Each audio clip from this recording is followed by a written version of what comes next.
Good morning students.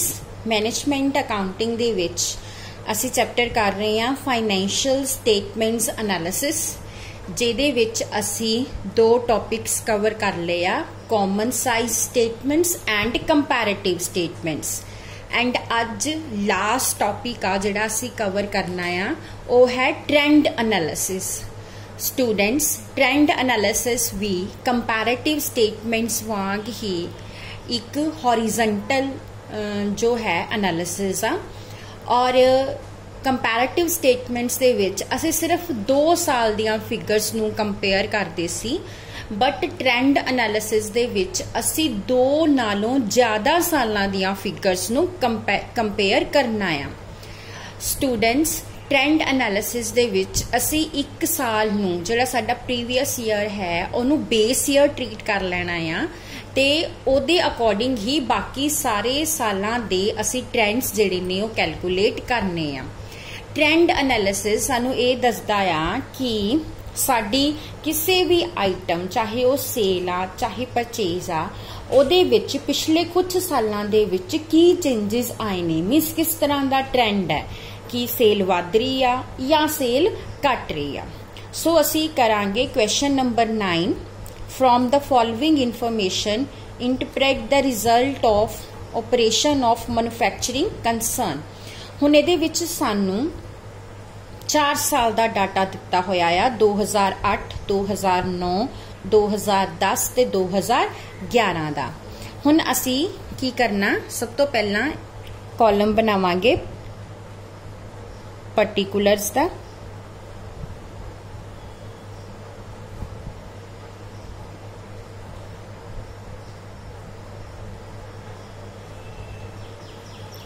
उस तो बाद 2008 दा, then 2009, 2010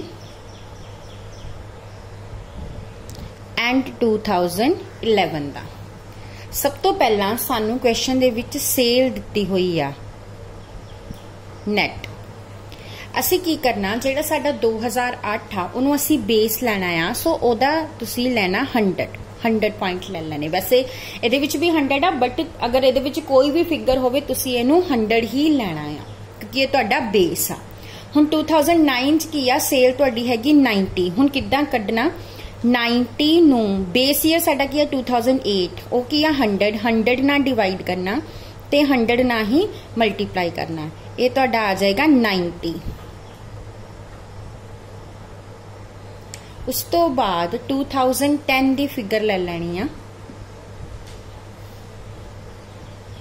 2010 दे विच सेल हैगी आ 120, सो 120 नू डिवाइड 2008 ना ही करना, 100 ना, 100 मल्टीप्लाई बाय 100, 120%।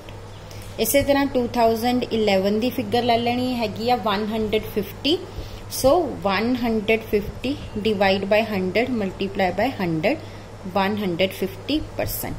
सो इस तरह नाल आपां 4 सालां दा सेल दा ट्रेंड जिहड़ा कैलकुलेट कर लिया। देखो बेस ईयर च सेल 100 सी, उस तो बाद सेल घट के 90% हो गई, फिर सेल वध के 120% हो गई, उस तो बाद होर वध के 150% हो गई। हुण इसे तरह ही जिस तरह आपां सेल दी कैलकुलेशन कीती आ, हुण इसे तरह ही असी अपनियां बाकी सारियां जिहड़ियां हैगियां फिगर्स उन्हां दियां भी कैलकुलेशनस कर लैणियां। Lace cost of goods sold, पहला 60 आ, बट तुसी कितना लेना 100। हुण अगले साल 2009 च भी 60 आ, सो 60 डिवाइड बाय 60 मल्टीप्लाई बाय 100, ये तुहाडी अगेन 100% आ जाएगी। उस तो बाद 2010 दे विच हैगी आ 70 डिवाइड बाय 60 मल्टीप्लाई बाय 100। 2011 च हैगी आ 80 डिवाइड बाय 60 मल्टीप्लाई बाय 100। इस तरह असी कैलकुलेशन कर लैनी आ। उस तो बाद साडा आ जाएगा ग्रॉस प्रॉफिट। हुण ग्रॉस प्रॉफिट च भी पहले नूं असी 100 ही लेना आ। उस तो बाद नैक्सट हैगी आ 2009 च हैगा 30 नूं डिवाइड किन्ने ना करना 2008 ਦਾ कितना सी 40 मल्टीप्लाई बाय 100। हुण 2010 च हैगा आ 70, सो 70 divide by 2010 they which gross profit हैगा 50 डिवाइड बाय 40 मल्टीप्लाई बाय 100। और 11 च हैगा आ 70 डिवाइड बाय 40 मल्टीप्लाई बाय 100। बाकी कैलकुलेशंस तुसी खुद ही कर लैनियां। उस तो बाद लैस ऑपरेटिंग एक्सपेंस, पहले नूं 100 ही ले लेना। हुण इत्थे 10 आ, इत्थे भी 10 आ, so 10 divide by 10 multiply by 100। Next year 15 आ, 15 divide by 10 multiply by 100। Next year 20 आ, 20 डिवाइड बाय 10 मल्टीप्लाई बाय 100। उस तो बाद साडा आ जाएगा नैट ऑपरेटिंग प्रॉफिट। हुण ये पहले साल तो बेस ईयर 100 ही रहेगा। नैक्सट ईयर हैगा आ 2009 का हैगा 20 और 8 का हैगा 30। 10 दे विच हैगा 35 और 11 दे विच हैगा 50। उस तो बाद लैस टैक्सिस हुण पहले तो 100 ही लेने आ। नैक्सट ईयर हैगे आ 10 और 8 च किन्ने सी 15। 2010 च हैगे आ 17.5 divide by 15 multiply by 100 and 2011 च हैगे आ 25